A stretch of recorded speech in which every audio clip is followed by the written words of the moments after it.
ወደዚህ መጋበዚ አይቀርም ፖለቲካውን እንዲተነተኑልን የሚሰማውትን እንዲነግሩን ለመልእክቶን ያስተላልፉ እኔ ግን እግዚአብሔር ይስጥልኝ ሁለተኛ ትደውይልኝ ያ ድምጽ እንዴት ነው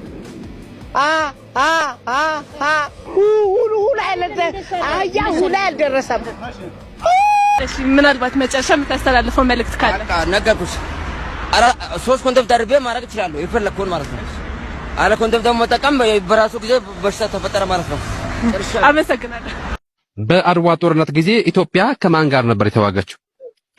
ኬንያ ከኬንያ ጋር ኢትዮጵያ የተዋጋችው ማን ነው ያሸነፈው ኢትዮጵያ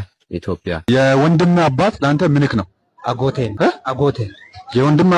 የወንድም አባት አጎቴ ነው አጎት ነው እርግጠኛ ነህ አዎ እንግዳችን ዶክተር አብዱልቃድር አህመድ አብዱልቃድር እሺ አህመድ